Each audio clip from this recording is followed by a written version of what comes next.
Sydney आतंकी हमला, गोलियों की बौछार, लोगों की चीखें। बॉन्डी बीच पर हुए अटैक को देखकर पूरे इजराइल में कोहराम मचा हुआ है। सिडनी अटैक को देखकर पूरी दुनिया हैरान है। इजराइल की सड़कों पर मृतकों को श्रद्धांजलि दी जा रही है, क्योंकि हमला तो सिडनी में हुआ है, लेकिन इसका सबसे बड़ा दर्द तेल अवीव में हो रहा है। वो इसीलिए क्योंकि सिडनी में यहूदी लोगों को टारगेट बनाया गया। वो अपने त्योहार हनुक्का के दौरान समंदर के किनारे मौजूद थे और इसी दौरान आतंकियों ने उन पर हमला कर दिया।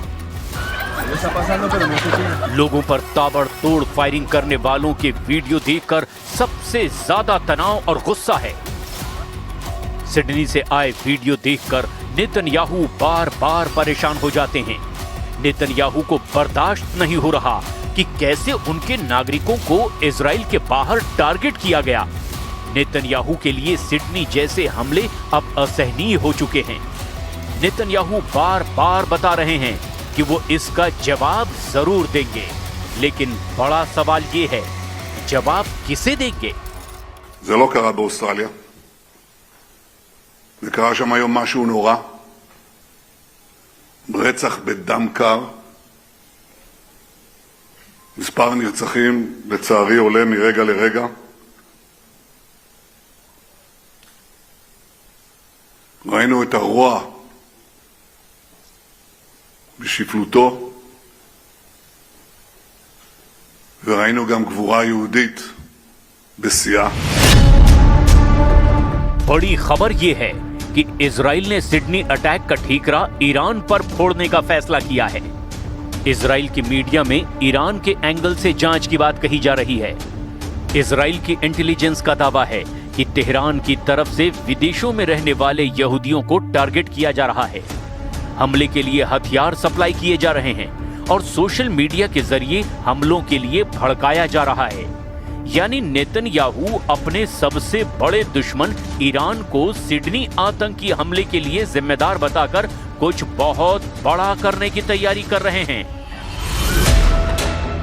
सिडनी हमले को लेकर नेतन्याहू ने कहा है कि अब उन्हें पूरी दुनिया में कार्रवाई करनी होगी, क्योंकि अब दुश्मन सिर्फ इजराइल के अंदर नहीं बल्कि इजराइल के बाहर भी उसे टारगेट बना रहा है।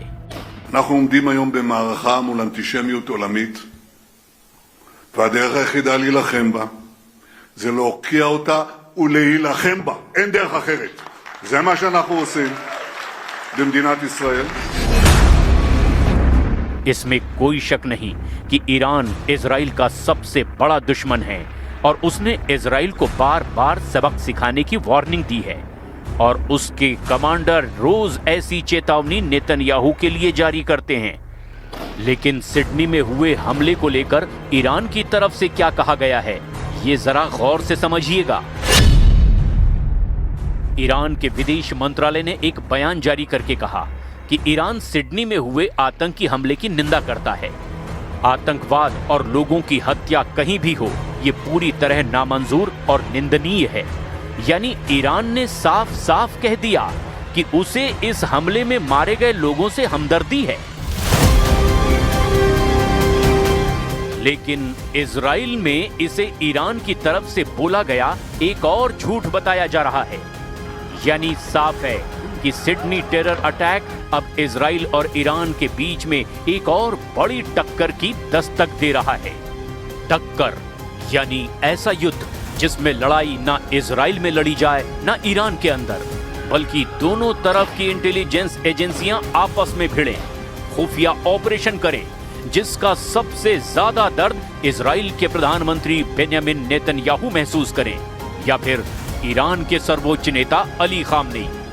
फिलहाल सिडनी हमले को लेकर पूरा ऑस्ट्रेलिया खौफ में डूबा हुआ है और वहां के प्रधानमंत्री कह रहे हैं कि ऐसे हमलों को रोकने के लिए वो कुछ भी कर गुजरने को तैयार हैं। We are stronger than the cowards who did this. And I want to conclude finally by saying that the government is prepared to take whatever action is necessary. Included in that is the need for tougher gun laws.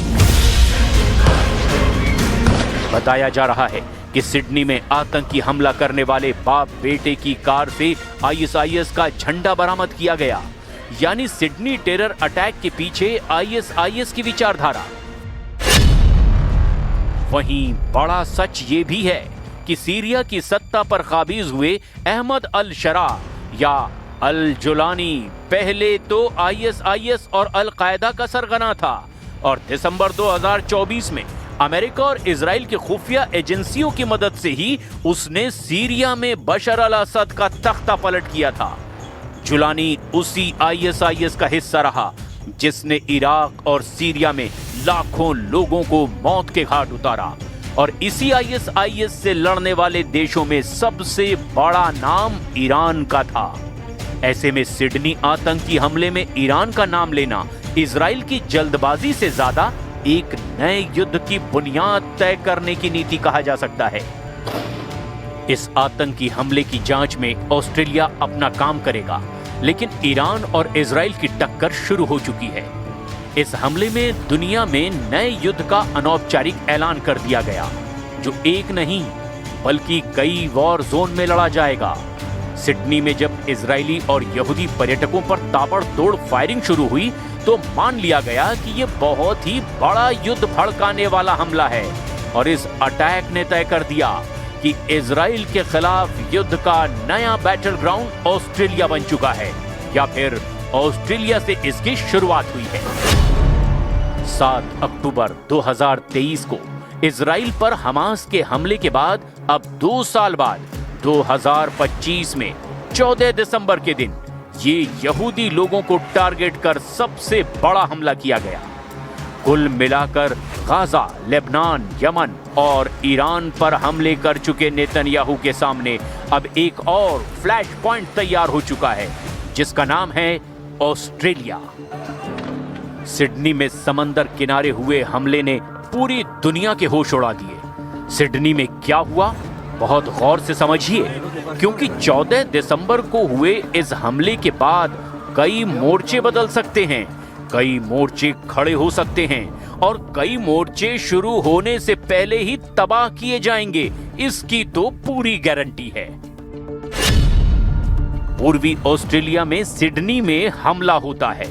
2 बंदूकधारी Sydney के बॉन्डी बीच पर Hanukkah त्योहार मना रहे यहूदियों पर firing शुरू कर देते हैं और इस आतंकी हमले में 12 से ज्यादा लोगों की जान चली गई, 29 से ज्यादा लोग इसमें घायल हुए। अब सवाल ये कि ऑस्ट्रेलिया ही इजराइल और ईरान की टक्कर का फ्लैश पॉइंट क्यों बनता नजर आ रहा है। ईरान ने इस हमले की निंदा की है, जबकि इजराइल बार बार बोल रहा है कि ईरान ने ऐसे हालात पैदा किए जिससे दुनिया भर में यहूदियों को टारगेट बनाया जा सके। לפני כמה חודשים כתבתי מכתב לראש ממשלת אוסטרליה. אמרתי לו שהמדיניות שלהם, אני אקריא את זה באנגלית ואחר כך אני אתרגם, לגבי המדיניות שלהם, it pours fuel on the anti-Semitic fire. It encourages the Jew hatred now stalking your streets. Anti-Semitism is a cancer. It spreads when leaders stay silent and you must replace weakness with action. अगस्त 2025 में Australia के प्रधानमंत्री Anthony Albanese ने कहा था कि Iran कम से कम 2 हमलों का मास्टरमाइंड रहा है जिसमें यहूदियों को निशाना बनाया गया। इस दौरान 2 घटनाएं हुई थी, जिसमें एक सिडनी के एक रेस्टोरेंट पर हुआ हमला और दूसरा मेलबर्न के सिनेगॉग में आग लगाने की कोशिश। तब मामला इतना बढ़ा कि ऑस्ट्रेलिया ने तब ईरान के राजदूत को निष्कासित कर दिया था। तेहरान में ऑस्ट्रेलियाई दूतावास में काम भी बंद कर दिया गया था। ऑस्ट्रेलिया ने ईरान के रिवॉल्यूशनरी गार्ड्स को भी आतंकी ग्रुप घोषित करने की तैयारी की थी। यानी ईरान और ऑस्ट्रेलिया के बीच डिप्लोमेटिक गतिरोध इस कदर बढ़ा कि दोनों देशों के बीच टेंशन मीटर रिकॉर्ड तोड़ चुका था।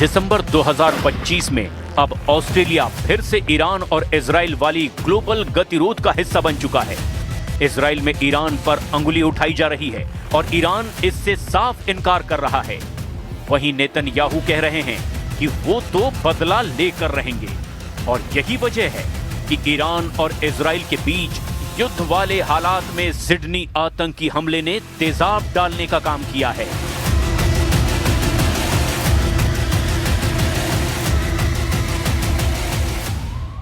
व्लादिमीर ज़ेलेंस्की ने वो कदम उठा लिया जिसकी वजह से पुतिन ने यूक्रेन में युद्ध शुरू किया था। ज़ेलेंस्की ने कह दिया कि वो अब नेटो में शामिल नहीं होंगे, यानी बहुत जल्द शांति।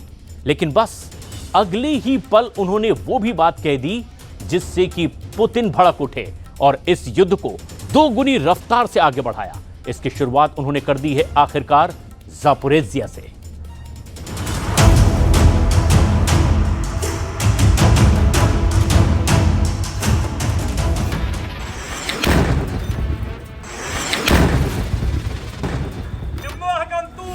Вон. ज़ापोरिज़िया में ब्लास्ट।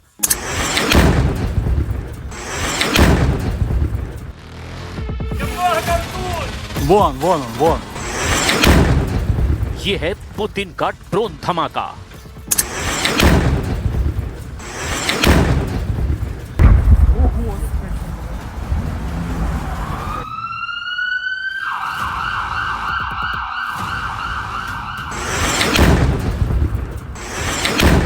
ऐसा वीडियो जो रोंगटे खड़े कर दे।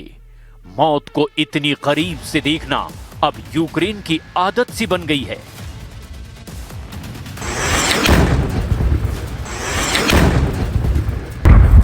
पहले ड्रोन आकर गिरा, धमाका हुआ और फिर ऐसी अफरा तफरी मची कि लोग जान बचाने के लिए भागने लगे।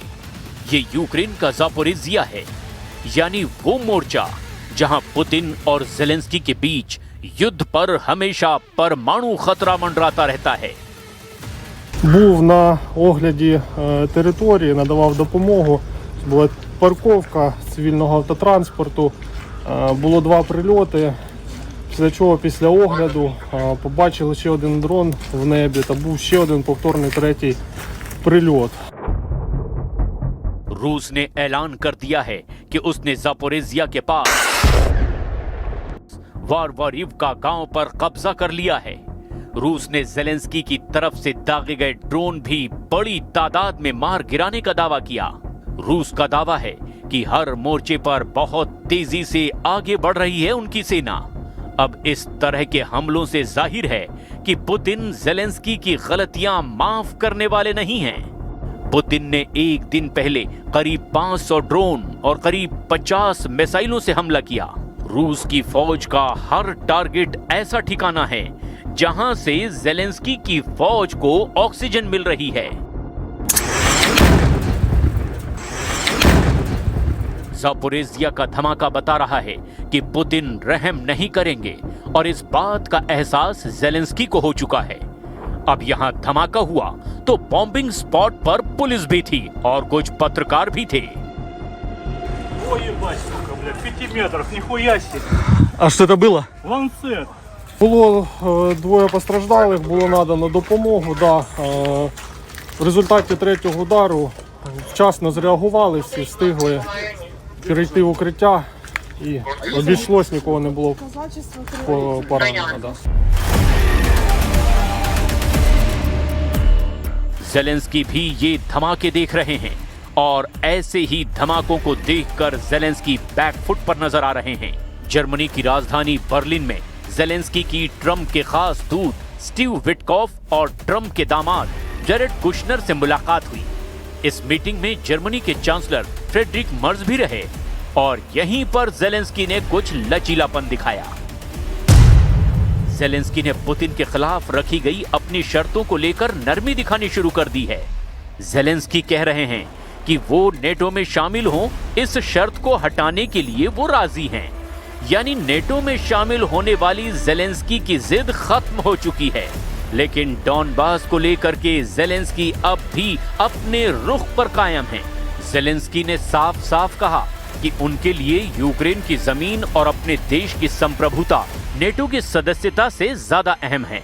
लेकिन जेलेंस्की सुरक्षा की गारंटी भी चाहते हैं और इसी गारंटी के साथ वो नेटो में जाने की जिद छोड़ने को तैयार हैं। Мінськими умовами з самого початку, а може не умовами, а правильно сказати, бажанням було вступ до НАТО. І це були реальні гарантії безпеки. रूस ने कहा कि यूक्रेन नेटो में शामिल ना हो, यही सबसे बड़ा मुद्दा है और यही वजह है कि रूस ने यूक्रेन में स्पेशल ऑपरेशन लॉन्च किया है। अब इस युद्ध को 4 साल होने वाले हैं और जेलेंस्की को भी पता है कि इस वक्त यूक्रेन की हालत कितनी खराब है, कैसे पुतिन की मिसाइल और ड्रोन पावर उनके हर मोर्चे को कमजोर करके यूक्रेन की सेना को पूरी तरह मार रहे हैं। लेकिन जेलेंस्की और यूरोप को भड़काने वाला कदम उठाया है पुतिन की सबसे बड़ी दुश्मन ने। रूस को चैलेंज करने वाली यूरोप की सबसे खतरनाक महिला लीडर ने पुतिन को ललकारा है। ये हैं काया कैलास, जिन्हें यूरोप के अंदर पुतिन की सबसे बड़ी दुश्मन माना जाता है, जिनके हर शब्दों में पुतिन के लिए कांटे होते हैं और रूस को हराने का वो जज्बा जो पूरा यूरोप चाहकर भी नहीं दिखा पाता। काया कैलास ने कहा कि डॉनबास पुतिन का एंड गेम नहीं है, यानी पुतिन सिर्फ डॉनबास नहीं चाहते। काया कैलास का मानना है कि पुतिन पूरा यूक्रेन ही नहीं हड़पना चाहते, बल्कि यूरोप भी उनके टारगेट पर है। We have to understand that Donbas is not Putin's endgame. If it gets Donbas, then the fortress is down, and then they definitely move on with taking the whole of Ukraine. And if Ukraine goes, then other regions are also in danger. We know this from the history, and we should learn from history. Ukraine में चल रही जंग को लेकर काया कैलास की warning बहुत ज्यादा खतरनाक है। वो यूक्रेन में होने वाले हर धमाके में पुतिन के इरादों की छाप साफ साफ देख रही हैं। यही वजह है कि काया कैलास ने बताया कि पुतिन के टारगेट पर यूरोप के कई देश हैं, जिन्हें वो यूक्रेन के साथ निगल लेना चाहते हैं। पुतिन के टारगेट पर इस वक्त यूरोप के 4 बड़े देश हैं, जो लगातार जेलेंस्की की मदद कर रहे हैं। इनमें पोलैंड है, इनमें जर्मनी है, इनमें फ्रांस है और इनमें ब्रिटेन भी है। What we have to keep in mind is that why countries want to be in NATO is because they don't want Russia to invade them, to attack them, and that's why Sweden and Finland joined NATO. That's why the Baltic states joined NATO to have this defense umbrella. Germany के विदेश मंत्री ने 25 नवंबर को दावा किया था कि रूस अगले 4 साल में किसी नेटो देश पर हमला कर सकता है। लेकिन पुतिन के इरादे देखकर लगता है कि रूस शायद इतना लंबा इंतजार ना करे। पुतिन की वार्निंग ने पूरे यूरोप में कोहराम मचा दिया है। पुतिन ने वार्निंग दी है कि अगर यूरोप युद्ध शुरू करता है तो सब कुछ इतनी जल्दी खत्म होगा कि बातचीत करने वाला कोई नहीं बचेगा। पुतिन का दावा है कि यूक्रेन में रूस सिर्फ सर्जिकल ऑपरेशन कर रहा है, यानी एक दायरे में ही जंग हो रही है। पुतिन ने कहा कि अगर यूरोप के साथ सीधी जंग हुई तो रूस पूरी ताकत से जवाब देगा और सब कुछ तबाह कर